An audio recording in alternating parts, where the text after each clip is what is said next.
Good evening, everyone, and welcome to Genesis on Telegram. I'm delighted and happy. One second. Yeah. Thank you, Walter. I'm delighted and very happy to have our distinguished guest and wonderful friend, Professor Walter Block, who is an Austrian school economist and anarcho-capitalist philosopher. And he is a professor of economics at Loyola University in New Orleans. And tonight he's going to speak to us about eviction, which is the libertarian approach, the third option to the question of abortion. So please, my dear friend, educate us. Give us the third option. Thank you. Okay, well, there are really two major or main options. One is pro-life and the other is pro-choice. And I'm offering a third choice, which I regard as a principled compromise. We all know what a compromise is. What's a principled compromise? Well, if you say 2 + 2 is 4, and I say 2 + 2 is 6, a compromise could be 2 + 2 is 5. But that's not a principled compromise because you can't deduce 2 + 2 = 5 from anything. It's just silly. But I think evictionism is a principled compromise. So what's the situation? How do you know the ball players from each other? Well, the pro-life people say you may not evict and you may not kill. And these are two separate things. One, evicting means just removing the fetus from the body. Killing, and we all know what killing is. And the pro-life people say you may not do either. The pro-choice people say you may do both. You can evict, and you can also kill the fetus because the fetus isn't human life. What the evictionist theory says is you can do one out of these two, namely you can evict, but you can't kill, because I start from the premise that human life begins with the fertilized egg. The sperm alone will not create a baby. The egg alone will not create a baby. But when the sperm gets into the egg, and the fertilized egg is in the right environment, well, then a human being starts. So we have really three choices as to when the human being starts. One is fertilized egg. That's my view. Another view, a view mainly adhered to by the pro-choice people, is that human life starts with birth. And the baby that is 1 hour away from being born naturally is not a baby. It's not a human being. It's just a bunch of cells. Whereas 1 hour after, all of a sudden, it's a person. And I say it's just a change of address, because the baby 1 hour before and 1 hour after birth is the same baby. It's like you and I, an hour ago and an hour from now, will be the same person. So I reject that totally. The only other reasonable, sensible a definition of when human life starts, well, one is the Jewish way, namely the fetus is not a human being until he graduates from medical school, but that's just being silly. The real Jewish definition from the Talmud is when the heart starts beating, that's a human being. And before, when the heart is not beating, it's not a human being. And I reject that on the ground that heartbeat, smartbeat, who cares about the heartbeat? Look, if I'm having a heart transplant, there'll be a time when my heart is outside of me, my old heart, and it's not beating. And if you shoot me, did you shoot a dead body? No, you shot a live body, because I'm soon going to get another heart and I'll be fine. So I reject that third option as well. I start from the premise that the human life starts with a fertilized egg. Okay. Now, let's consider the case of rape. Woman is walking down the street. She gets grabbed. She gets raped. She gets impregnated. And now there's a person. Remember, the fertilized egg is a person. There's a person growing inside of her. But she's the owner. You know, the feminists say our bodies ourselves, but they don't really mean it. I mean it. That woman owns her body. It's as if there's a trespasser in her house. only now I'm making an analogy between her body and her house. She owns her house, she owns her body. Suppose there's a trespasser in her house, an innocent trespasser, because the fertilized egg is innocent. The father, the rapist, is evil, but the baby, the product of the rape, is innocent. Well, suppose I drug somebody and I stick them in somebody's house. What obligation does the house owner have? What should the house owner do? Does the house owner have to keep that person in there for 9 months? No. What the house owner should do is call the cops, or the hospital, or the synagogue, or the church, or call somebody and say, hey, there's this comatose body in my house. Please take him away. So you have a right to evict the person, but you don't have a right to kill that person. Well, it's the same thing. This raped woman has now got a little human being, a very small human being, in her house. That is her body. And she has a right to evict, not the right to kill, only the right to evict. Now, it just so happens that in the first 2 trimesters, the first 6 months of the pregnancy, if she evicts, the baby will die because the baby is not viable outside the womb. Well, that's where evictionism takes on the pro-choice conclusion. But in the 3rd trimester, the 7th, 8th, and 9th months, the baby is viable outside the womb. And now evictionism takes on, is congruent with, or takes on the conclusion of pro-life. Because now the mother may evict but may not kill. So evictionism gives each side half a loaf. It gives the pro-choicers the right to evict any time in 9 months, but not to kill. And it gives the pro-lifers life for 1/3 of all babies, namely all the babies that are in the 3rd trimester. So I think it's a principled compromise, and I don't care so much about the compromise. It's rather the truth. It's based on property rights, property rights. Yeah, that mother owns her body. She has a right to say who shall stay inside of her body. And if she wants to keep the baby for 9 months, God bless her, fine. But if she wants to keep the baby for 9 days and then evict the baby and the baby dies, that's her right.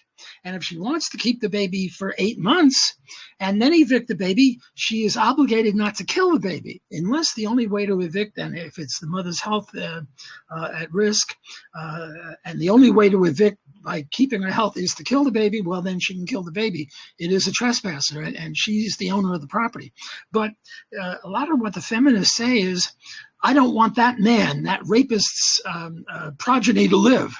Well, she has no right to, she can say it, but she has no right to achieve that goal, because it's not up to her who lives and who dies. It's only up to her who stays in her body and who doesn't stay in her body. Okay, that's the easy case, the case of rape. Now let's take the more realistic case. Well, no, rape is realistic, unfortunately, but the more prevalent case. Thank God very few babies are the product of rape, because rape is an abomination. Now take the case of voluntary sexual intercourse. And now the argument against me, the pro-life argument against me is, if you engage in voluntary intercourse, even with protection, because the protection doesn't always work, it sometimes malfunctions, you have an implicit agreement with the fetus to keep him for 9 months. Now, I'm not against implicit agreements. If you go to a restaurant and you order a cup of coffee and you drink the coffee down and they give you a bill for $1 million, forget it. You don't owe them $1 million. If they want to charge you that, and I'm not a price controller, they can charge you $1 million. They have to, have to tell you about it, because for a contract to be valid, there has to be a meeting of the minds. And I'm presuming nobody's going to buy a cup of coffee for $1 million. Well, what about $100? Well, that's a continuum problem. Just if it's a very fancy restaurant, even there, you're not going to get away with $100. But $10, yeah. but not at McDonald's. No $10 at McDonald's. But it's a continuum problem. You can't deduce anything from libertarian principles as to how much the coffee should cost.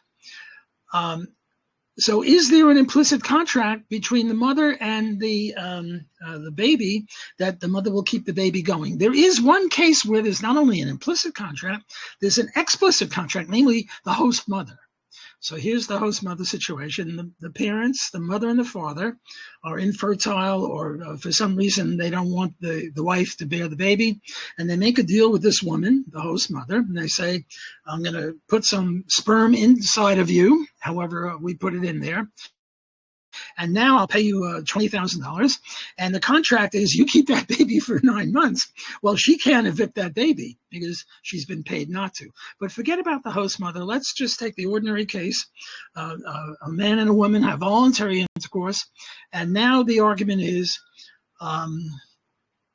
that she has an implicit contract to keep the baby for 9 months, because that's the usual thing when you have a baby. You keep him for 9 months.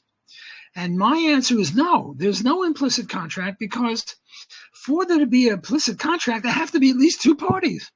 And at the time of voluntary sexual intercourse, there's only the mother. Leave the father aside. The baby doesn't exist yet, because remember, we said the baby doesn't start to be a human being until there's a fertilized egg. Well, but it takes a little time, anywhere from a half hour to a day and a half, for the sperm to get up the fallopian tubes, or whatever the tubes are, up to the egg. So at the time of intercourse, there can't be an implicit contract between the mother and the baby, because the baby doesn't exist yet. Now, evictionism is different than three people who I'll name. It's different than the view of three very, libertarian leaders. One of them is Ron Paul, and Ron Paul is pro-life, and evictionism is not pro-life. It disagrees with pro-life. The other is Murray Rothbard, who is Mr. Libertarian, and he's a pro-choicer, and we evictionists, if there are any other evictionists out there beside me, say that Murray is wrong. And the third one is Hans Hermann Hoppe, who I regard as another libertarian leader. And what he says is that this is just a matter for the family. It's not a matter of law. And I disagree with him also. I think it is a matter of law. If the woman engages in an abortion, remember, an abortion is eviction plus killing plus murder. If a woman engages in an abortion, especially in the in the last trimester, she's a murderer, and the doctor who helps her is aiding and abetting murder.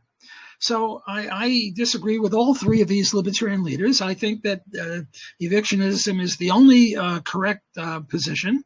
And I'm hoping that here we have an audience of libertarians, and libertarians acquiesce in the notion of private property rights. Well, all I'm saying is that the mother's body is her private property right. And what does private property right give you the right to do? To evict, not to kill innocent people. So that would be my 10-minute version of this. And I'm hoping we can have a discussion. There'll be questions, maybe objections, and we can discuss this issue. So thank you very much, Walter.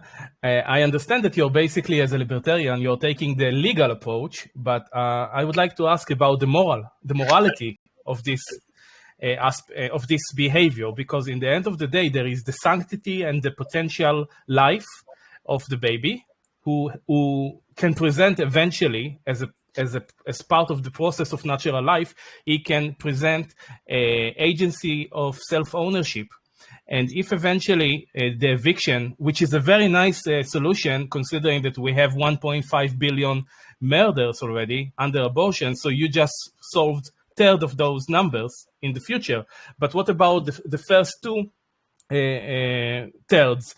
We don't have a solution. And basically, if we understand that life, even if it takes 25 minutes for that life to become life, and an adult woman, when she makes the decision to actually engage in sexual relationship, she understands the risk. Otherwise, she's not responsible enough to engage in sexuality. So how do we protect the natural biological process and the morality behind it, and take it into consideration without, basically allowing murder here? Well, I speak as a libertarian, and libertarians are only solely concerned with one little aspect of morality. That is, what should the law be? That's it. Take an analogy. Take the case of prostitution. What's the proper libertarian view on prostitution or pornography? Or, let's just take prostitution and pornography. A lot of people think it's immoral. I think it's immoral, but that's not the issue for the libertarian. The issue for the libertarian is, if prostitution and pornography take place between consenting adults, should it be legal? That's the only question we answer. We never answer any other questions qua libertarian. We answer other questions qua morality, and on morality, I agree. My moral view is that there should be no eviction. There should only be birth, and every woman should keep that baby for 9 months. That's my view as a moralist, but I'm not speaking as a moralist. I'm now speaking as a libertarian, and as a libertarian, I'm asking, what should the law be? Well, the law should be that prostitution and pornography, even though they're immoral, should be allowed, as long as it's between consenting adults. And the same for drugs and gambling, and any act between consenting adults should be legal. So, I take a very narrow view of these issues, and the view I take is just qua libertarian. So I'm not speaking as a moralist, because I really don't understand morality that much. And I'm not that interested in morality. I'm much more interested in libertarianism, which is a subset of morality. And on that subset, it should be legal to evict even in the first 2 trimesters, even though 2/3 of babies are at risk. I understand, but you're using a term which I'm not really sure if it's correct enough, because you're saying that the fetus is a trespass. But eventually, the fetus, once he's already there, it's his natural habitat. It's the place where he should. No? Okay. No, I don't think you're right. It's his natural habitat, but who owns the woman's body? Well, according to John Locke and Murray Rothbard and Hans Hoppe and all other libertarians about how do we get to own property, the first one who homesteads it is the owner. What you're now saying is that the woman is not really the complete owner of her own body. Well, if she's not the complete owner of her own body, then maybe rape is okay, because the rapist is using her body against her will. Now, obviously, rape is not okay, and obviously she is the owner of her own body, and if her, there's a conflict between her rights and the fetus's rights to her body, well, it's her body. She's the owner of it. She's been operating with that body for, let's say, 25 years. The baby is now 25 days old. Who owns her womb? She owns her womb, not that baby. That baby is a trespasser, even though it's his natural environment. But you said that, for example, not in the case of rape, just in the case of consent, people engage in sexual relationship, and then, for example, there could be, if they don't want it, there could be a mistake, and eventually, in the end of the process, which take maybe 25 minutes, there is the potentiality of life, and then we have to protect the sanctity of life, because eventually, even though she owns her body, that baby and his future life and everything should also have ownership rights, even if it comes 25 minutes later. It's just part of our biology. So it seems to me like we are disconnecting biological reality from the legal argument, but it should be taken into consideration. Just the delay itself, if I may, you just mentioned earlier the example with the heart transplant, and you said, let's assume that they are going to change my heart, so I'm not going to have a beating heart for a few seconds or a few minutes or something like that. It still means that I'm going to be back alive. So the same with that child who is going to be in her belly. It will take 25 minutes, but then there is potentiality for life and all the beauty that comes with it. Okay. Well, you mentioned one phrase with which I disagree. You mentioned the phrase sanctity of life. Sanctity of life is not a basic element of libertarianism the way I understand libertarianism, because look, suppose that you and I are in a boat, and the boat capsizes, and now there's one piece of wood out there that can only hold one of us. The question is, who has a right to that piece of wood? And the libertarian answer is, whoever owns it. Well, what about the sanctity of life? Well, too bad on the person who doesn't own the piece of wood. Sanctity of life, I think it's gratuitous. It's not the essence of libertarianism. The essence of libertarianism are two things. One, non-aggression. Do not invade or violate the rights of someone else. And two, property rights based on homesteading. That's it. None of this sanctity of life stuff. That's just adventitious, if I'm using that word correctly. Yes, we all favor the sanctity of life. Sanctity of life is great. Other things equal, but other things are not equal. Here you have a conflict between the sanctity of the fetus's life and the property rights of the woman. And I say the woman's property rights have to be supreme over the supposed right to life of the fetus. There is no right to life. The right to life is a positive right. Libertarians don't recognize a right to life. If I have a right to life, you have an obligation to feed me. That's not part of libertarianism. That's socialism. I agree with that. But what about a level of degree here? We are talking about murder, which you agree to, because if, for example, we are going to do it on the third trimester, which is already allowing eviction, and the woman is going to refuse, then we can basically take her to court and say that she murdered her child. So maybe we should. What is your opinion about the question of degree? Here we are speaking about murder against, let's say, 9 months of renting against her will, her womb, because she acted as an adult and took she engaged in sexuality and now she have a baby. Murder is so much more serious than, let's say, forced renting. Well, I don't regard it as murder to evict someone from your property.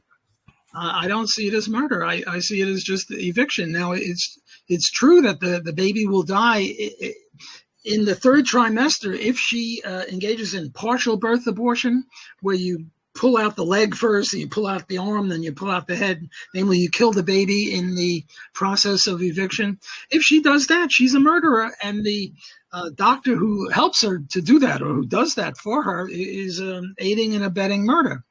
But in the first two trimesters, I don't regard that as murder, because the baby is not viable outside the womb. But I will say something, maybe this will get you more on my side, because we're really both pro-life in our desire. We want people to live. We're pro-human being. So I will say this. Right now, medical technology is such that the baby is only viable in the 7th, 8th, and 9th month. But in 10 years or 15 years, if we don't have affirmative action for science, maybe it'll be in the 6th month.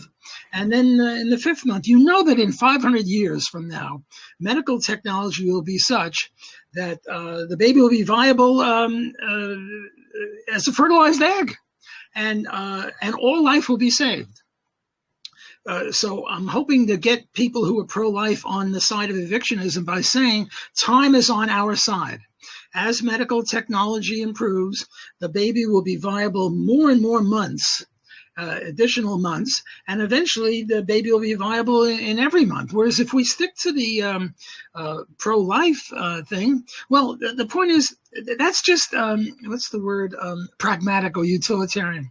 We libertarians are not pragmatists, we're not utilitarians, although we do have this theory that deontology, if we adhere to rights, it'll also be good pragmatism or good utilitarianism. But what we're really interested in is justice. And the issue is, does the woman who is raped, and by the way, all babies have the same rights. So you can't get away with just focusing on voluntary sexual intercourse. Don't forget about the raped woman. That baby has just as many rights as the baby, as any other baby. All babies are equal with regard to rights.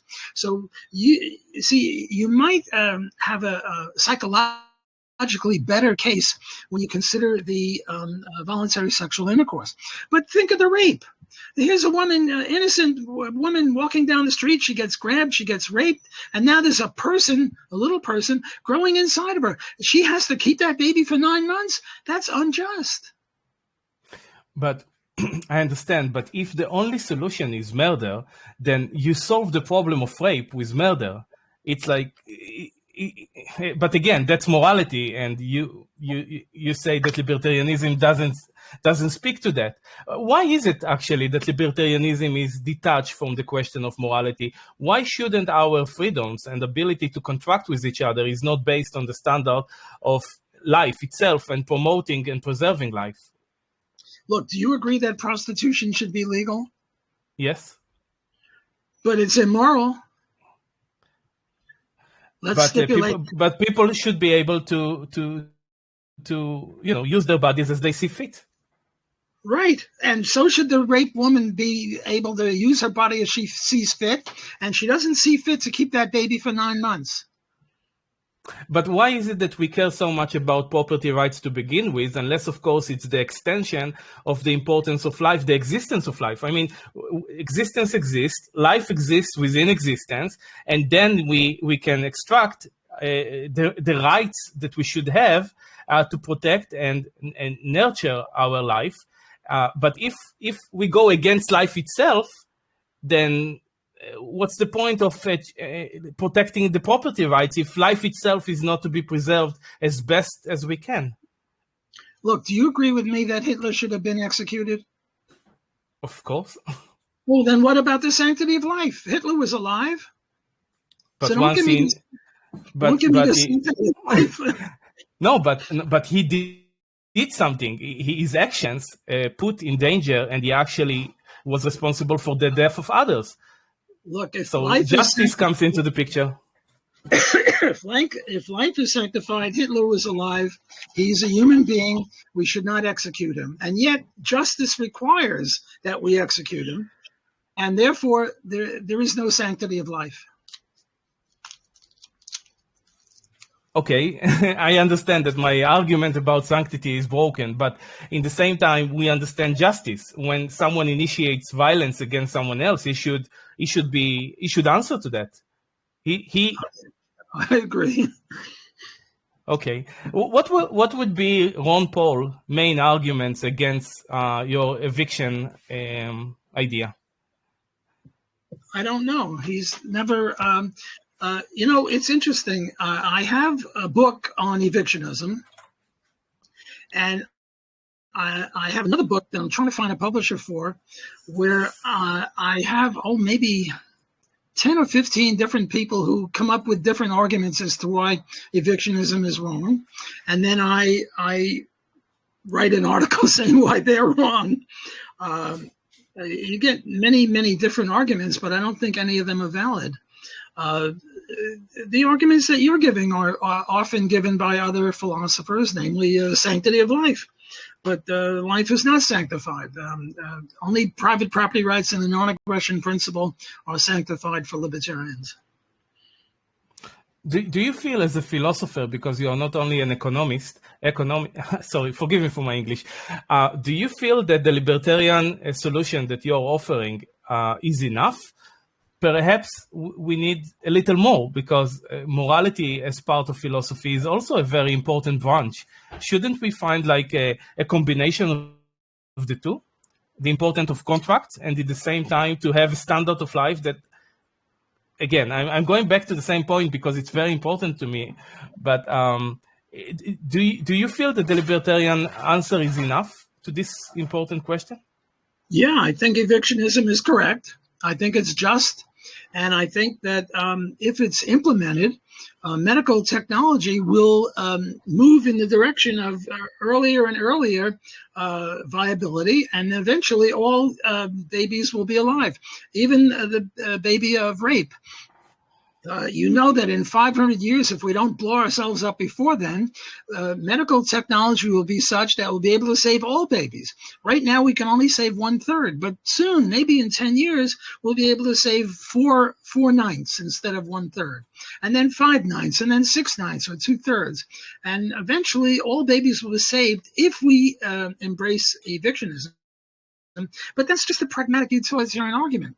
The main argument is that right now, it's unjust to compel a woman to keep a trespasser, an innocent trespasser, in her body. I understand.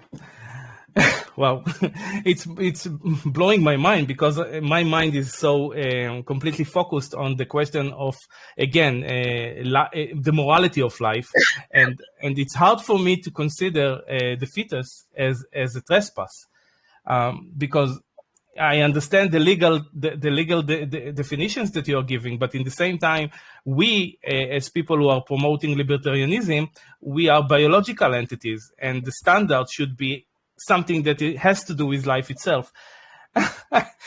It's very interesting.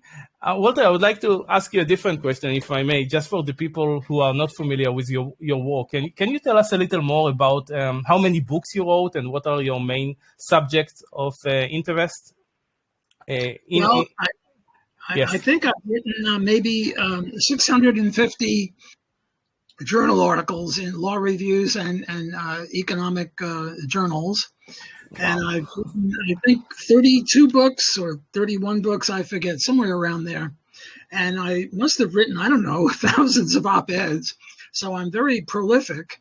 My main interests are, one is this book, Defending the Undefendable, which is my very first book. And what it does is it defends a whole bunch of people who, under libertarian law, should be legal. For example, prostitute and pornographer and blackmailer. And I now have, I think, Defending the Undefendable 2 and 3, and I'm working on 4. So that's one of my areas. Another area is privatization. My motto is, if it moves, privatize it. If it doesn't move, privatize it. Since everything either moves or doesn't move, privatize everything. And I've got 3 books on that. One is we should privatize roads, streets, and highways. Another is we should privatize bodies of water, oceans, rivers, lakes. And the third one is we should privatize space. When we get to the moon or Mars, we should have private property, and the race to get to there should also be privatized. Another area of mine is a free market environmentalism. Namely, if you want to protect the environment, you should use against private property rights. I'm sort of like a broken record here. Everything is private property rights and the non-aggression principle, because that's what libertarianism is all about, and that's what I'm all about. So those are some of the areas that I'm involved in. And then also this evictionism. As I say, I must have 15 or 20 articles on that alone, and 1 book published and 1 book ready to be published when I get another publisher. It's an incredible output. Do you ever sleep? Yeah. If I may, I would like to extract a little bit more information from you, if the time allows it. Can I try a little bit of a different subject? Sure. Yeah. Can you speak about the issue of, for example, the bodies of water and the environment, and how property rights, if you can demonstrate, how can it make the environment better? And, for example, how we can protect better different species, things like that, if you can, please. Before I do that, aren't there other people in the audience? Maybe they have questions on evictionism or... I can try, but usually most of the people here are a little shy because of their English. We are speaking Hebrew here, but I will try. Guys, do you have any questions for Mr. Walter Block about eviction? Not only questions, but objections, and they can say it in Hebrew and you can translate for them. Okay, let's see. Guys, questions or comments or objections or just a thank you? Just to say, you have a very different point of views that you give us. It's very interesting. Thank you. Thank you, Benny. It seems like the others are inclined to be silent at this time. So yes, I don't know. Jews who were silent. What kind of Jews? Engage with them in Hebrew, and you will not be able to live. How many people are listening to this or watching this? Right now, online are 12, and but usually after I'm spreading the recording, we have about 1,000 or even more who are watching that. Tell your 12 people apart from Benny, you're a disgrace. I'm just being silly. Okay, since there are no questions or objections or comments, let me just talk briefly about privatizing oceans, rivers, and lakes.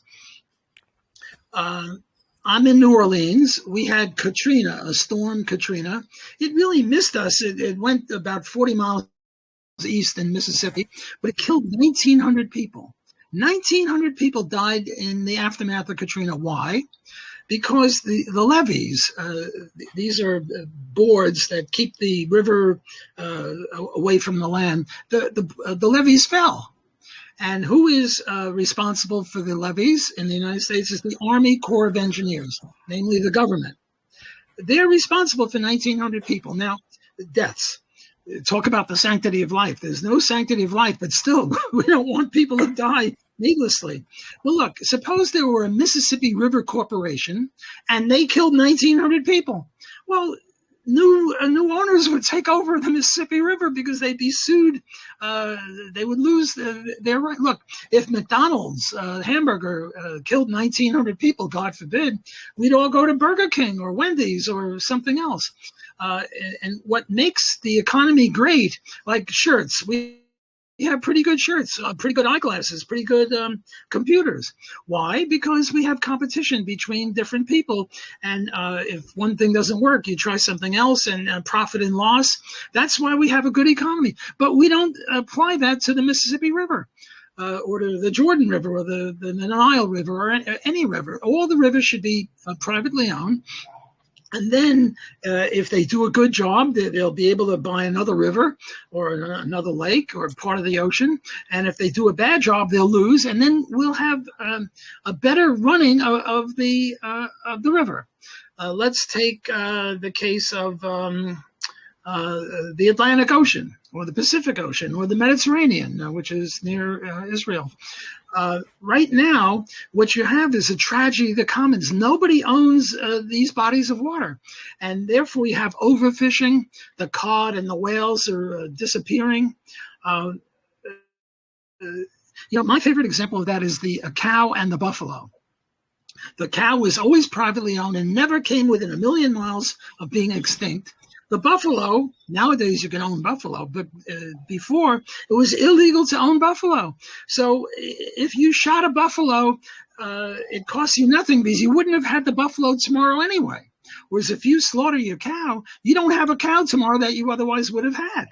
So the buffalo almost went extinct, and the cow never went extinct. Well, the cod and the whales are just the buffalo that swim around.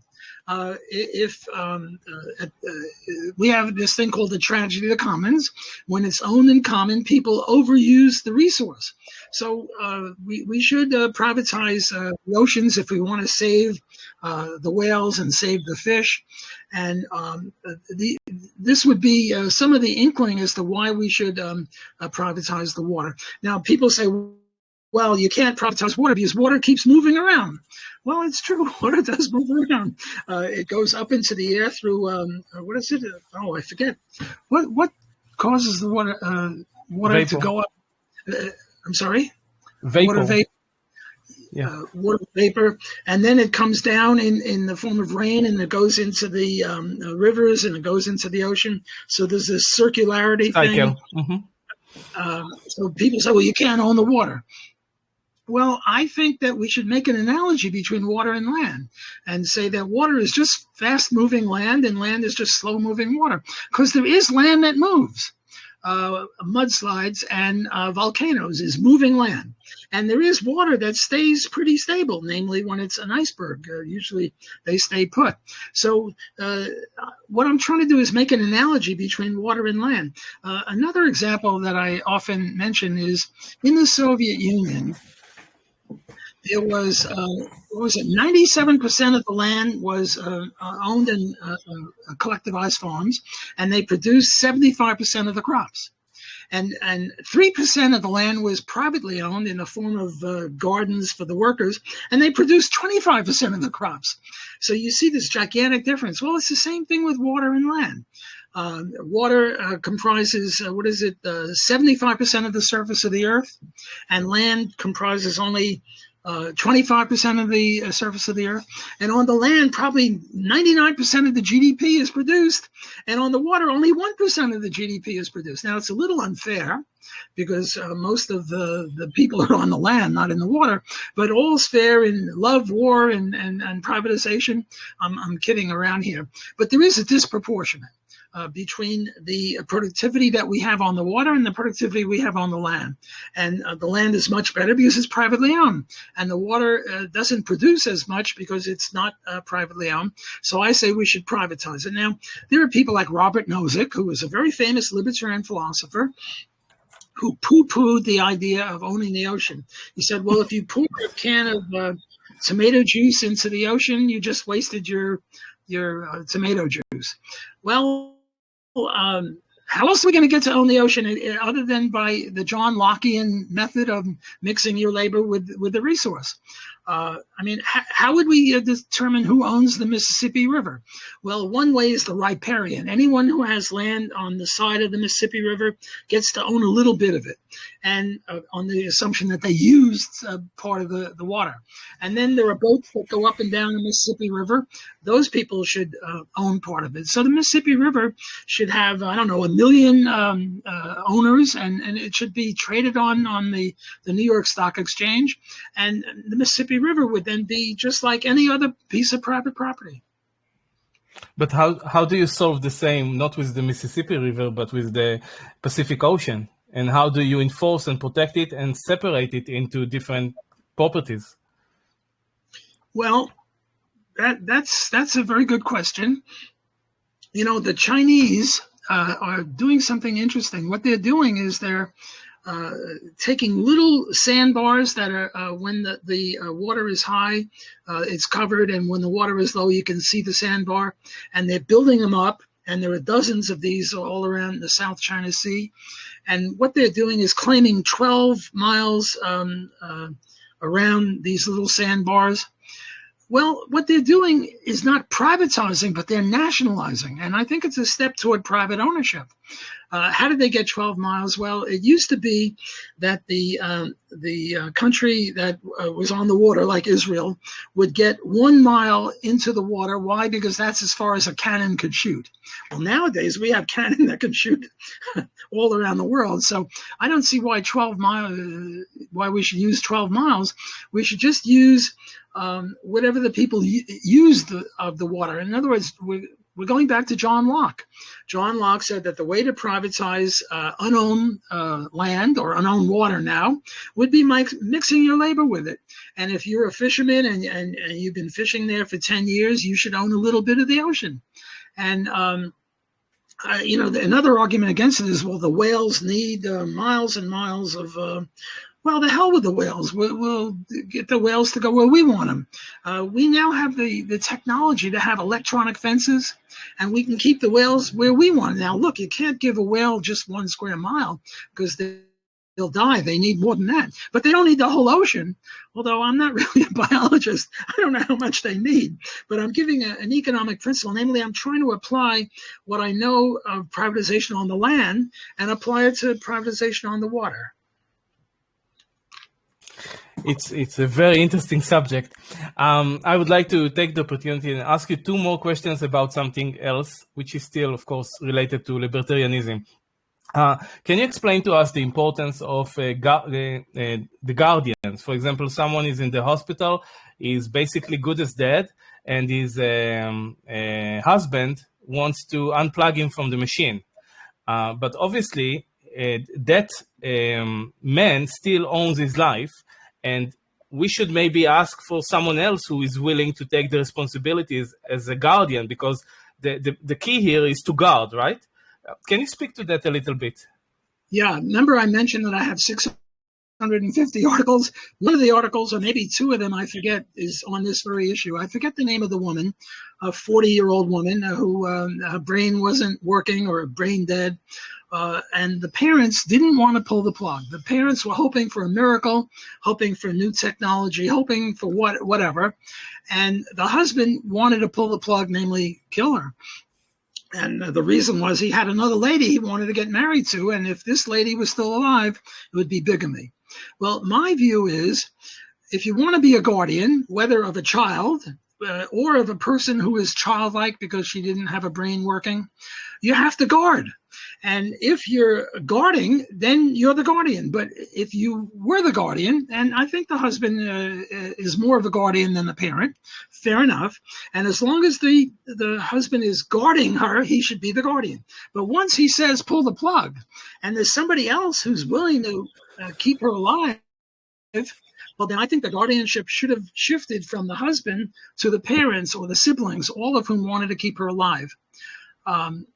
So I think the key is, if you want to be a guardian, guard. And if you stop guarding, then you're not a guardian anymore. Let me give you another example. A husband and wife have a baby, and they bring the baby home from the hospital, and they put him in a crib in the back room, and they don't feed the baby. And the baby's going to die in a matter of hours. I'm not sure how long it takes to die, but newborn babies are very susceptible to death. You need care. Did they do anything wrong? You darn tootin' they did. They're a bunch of murderers. What should they have done if they don't want to take care? If they don't want to be the guardian of the baby, what they should have done again is call the hospital or the synagogue or the church or the orphanage and say, look, we have a baby. We don't want to take care of a baby. Here, you take care of the baby.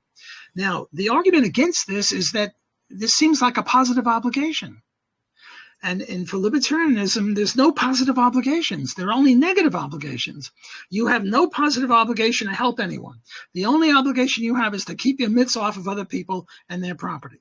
So how do we get around this? The way we got around this in this article I wrote is I made a bagel. Now, a bagel is got, here, let me illustrate a bagel. Here we go. There's the bagel. And this part of the bagel is the bagel. And here's the hole in the bagel. The hole in the bagel. And the question comes, are you allowed to homestead land in the form of a bagel? Namely, leave a square mile inside the bagel unowned? And my answer is no, you're not allowed to do that. Why not?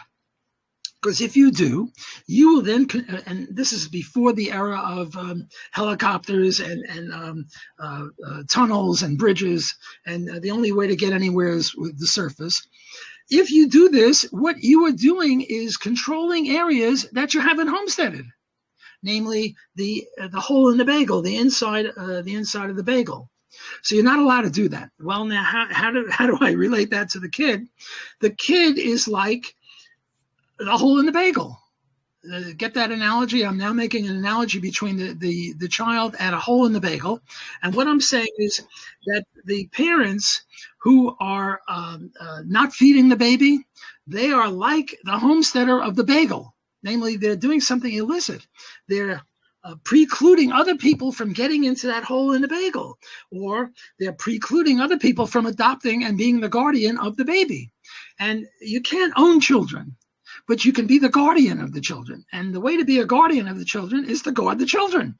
And what they're doing is obviously not guarding the child.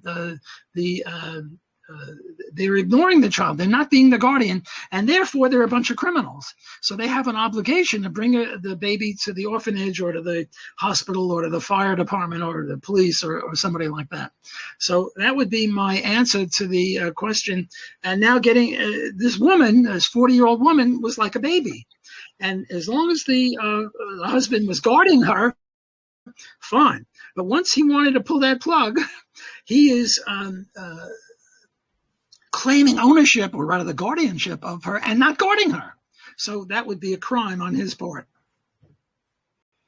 So we have to find someone else who will be willing to spend time and resources on helping her and become a guardian. What happens if nobody wants that? Then we unplug her. Right. If nobody in the whole world wants to take care of her or the baby, tough on the baby. So there's no sanctity of life. Libertarianism is a tough. But look, life is precious. Life is wonderful. The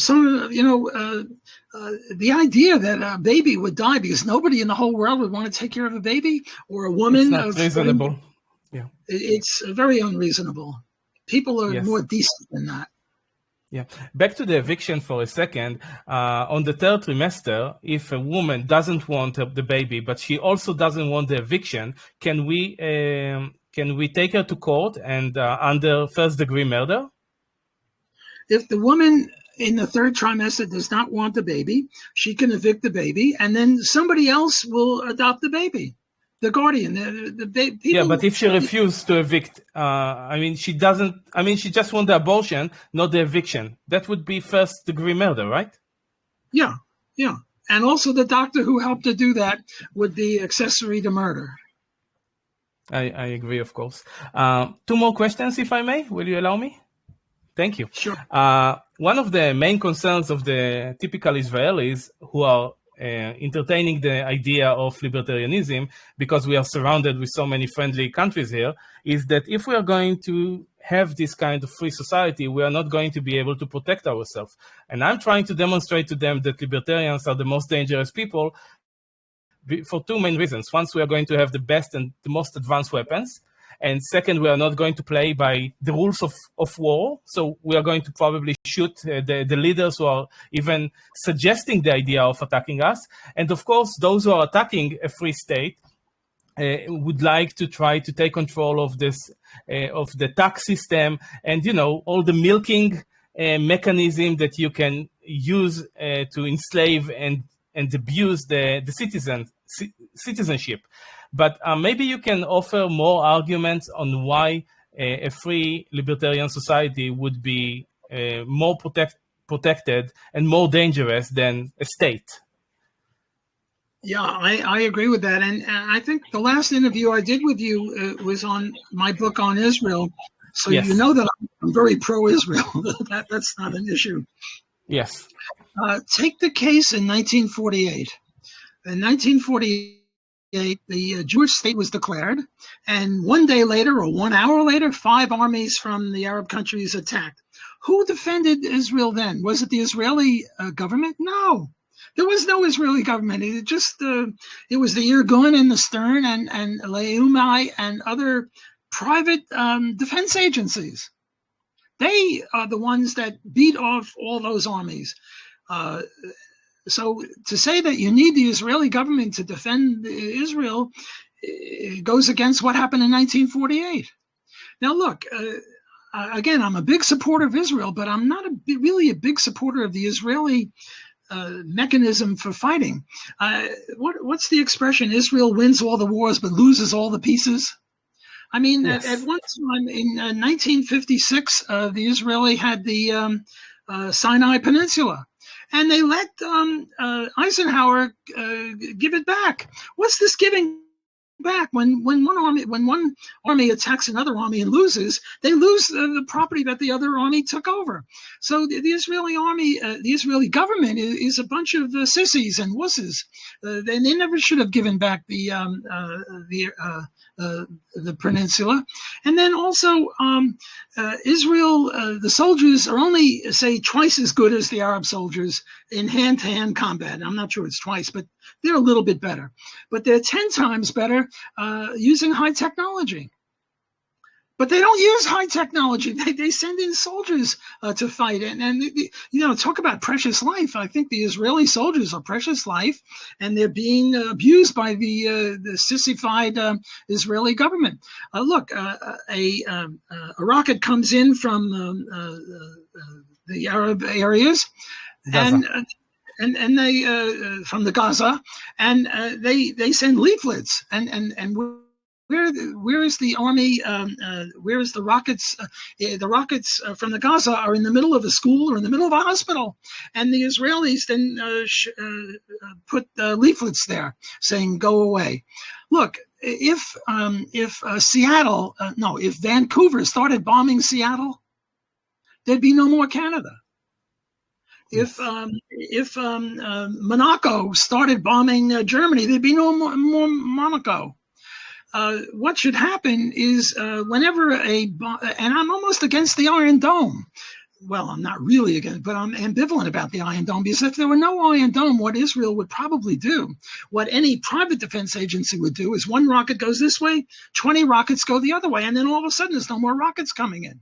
Instead, they have the Iron Dome, which stops. Look, I'm not against the Iron Dome, but I am ambivalent about it, because if it didn't exist, Israel might be in a better position, because they would obliterate anyone coming in with rockets. Or every once in a while they knife an Israeli, or they shoot an Israeli, and then they put them in jail. Well, what about the death penalty? What about a public execution for these people?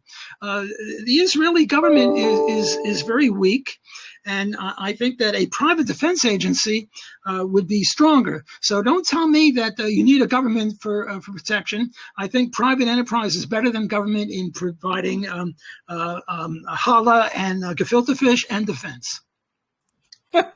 Yes, and you have to remember, before we had the Iron Dome, they shot, and we still didn't do much because of the same sissies. Okay, last question. This one I think is a little bit more complicated, because I have no idea how to do that. Let's assume that right now the land of Israel became a libertarian society. How do we redistribute all the land and all that which is under the control of the government in a fair way to the free people of that geographical area? Like, how do you start sorting it out? It's so twisted right now. Very tough question. In Canada, I used to work for the Fraser Institute in Canada, so I'm a little bit more familiar with Canada than many other countries.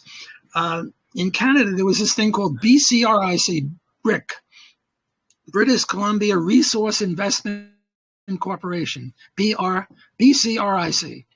And they owned forests and lumber mills and a whole bunch of stuff. And there was a NDP, New Democratic Socialist government. And then came a free enterprise government. You know what they did? They made BRIC into a private corporation, and they gave every citizen of British Columbia 5 shares in the new corporation.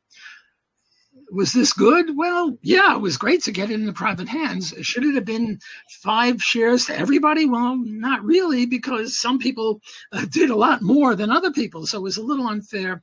But it'd be better. I mean, if we had a God's eye view, we would know exactly who to give how many shares of BRIC. And then you have the Russian case in 1991, I guess it was, when the Soviet Union went stopped. And they also privatized a lot of land, and one way to do it is the farms go to the farmers, the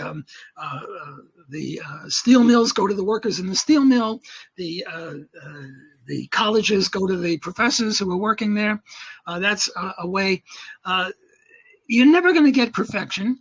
Only with a God's eye view, who God knows everything, can tell us who contributed what, so you know exactly how many shares of what to give to whom. You're never going to get that. But better to privatize it imperfectly than not privatize it at all. So the BRIC thing, I supported BRIC. It could have been better, but it was better than nothing. Better than keeping it in government hands. So if Israel becomes totally a libertarian, and by the way, there are various levels of libertarianism. There's the anarcho-capitalists who are associated with Murray Rothbard, but below them, in adherence to the libertarian principles, would be minarchist, minimal government libertarianism, and the people most associated with that would be Ayn Rand and Robert Nozick. And here, there should be a government, and it should only have one function, to protect the people, and to that end, it should only have three institutions: armies, courts, and police. Armies to protect us, not as in the United States to export democracy all over the place. Police to protect us, not to stop victimless crimes. And then courts to determine who the good guys and the bad guys are. The third level of libertarianism would be constitutionalists, and the main constitutionalist would be Ron Paul. Why is this a little lower? Because in the U.S. Constitution, there is provision for post roads and post offices and a few other things for government. And then the lowest level of libertarianism, called classical liberals, would be Milton Friedman and Friedrich Hayek, where they're free enterprise, but they allow a little bit of welfare and a little bit of public schooling and a little bit of this, a little bit of that.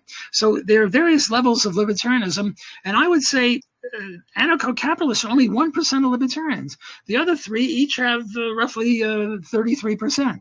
So when we think of Israel becoming a libertarian, don't necessarily think of Israel becoming anarcho-capitalist. You could think of Israel becoming a more moderate libertarian. So again, to answer your question, you're never going to do it perfectly, but better to do it imperfectly than not do it at all. One last question. Yes. No, I would like to touch on this subject a little more. The question of minarchism, the second degree that you spoke about, the Ayn Rand, for example. But we basically had that with the beginning of the US. It was a very limited government, and look what happened. It grew to become the biggest empire the world has ever knew. So I don't think it's a valid thing to even try anymore, because we have the evidence that it doesn't work. So I think that if we aim for something, we should aim for that 1% that you present. Right? I agree. We should aim for the best. Another article I wrote is, why is it that if libertarianism is so correct, in the United States, the usual vote for the Libertarian Party is 1%, 2% maybe? Although Mark Victor is now polling 15% in Arizona. Why are there so few libertarians? And the argument that we make is it's based on sociobiology, that we're hardwired for socialism. So the amazing thing is not that we have socialism. The amazing thing is we have a little free enterprise, because 10,000 years ago or a million years ago, when we were in the caves or in the trees, there was a payoff for benevolence. If you didn't help me this week when I'm sick, and I'm not around to help you next week, so our tribe ends. So we have impetus for helping each other, for benevolence. I get freshman students every year, and they hear about price gouging, and they say, oh, that's horrible. They hear about the minimum wage. They think it's great, because they're hardwired to be interventionists or socialists. So I think the reason we do so badly is we're bucking against biology, and biology is a very powerful thing. Does that mean we should give up? No, we should keep promoting liberty best we can, because it's fun and it's just, and it's a wonderful thing to do that, even if we're not going to win. We have children, we have grandchildren, hopefully great-grandchildren, and we want to make the world a little bit of a better place for them. This reminds me of Milton Friedman, a very famous quote of his. What he said is, we economists, all of us put together, ever since Adam Smith, have lowered tariffs by 0.1%. Namely, tariffs are 0.1% lower than they otherwise would be without us economists. A very modest claim. And with that, we've paid for our salary 10,000 times over. So it sort of gives you an idea of we're very modest, but we are doing God's work, doing the Lord's work. And so that would be my response. Yep. Actually, we don't have to go back to the times of the cages. We begin our life as a little socialists because we have complete dependency on our family and parents. So the how to say it, like the conditioning begins already there. It's like, if I don't get free lunch, I'm going to starve. Walter, you are a champion and a hero of liberty, and I think one of the most famous in today's world. And I always promote your work, but would you like to suggest a few other economists and philosophers, like maybe Hans Hoppe or anyone else that you specifically recommend? Maybe a few names for my audience? I think Hans Hoppe is a genius. I disagree with him on a few issues, but I revere him. I think he's made wonderful contributions. Lou Rockwell, Tom Woods, Tom DiLorenzo, any of the people associated with the Mises Institute. Yeah. Foundation for Economic Education, FEE, does good work.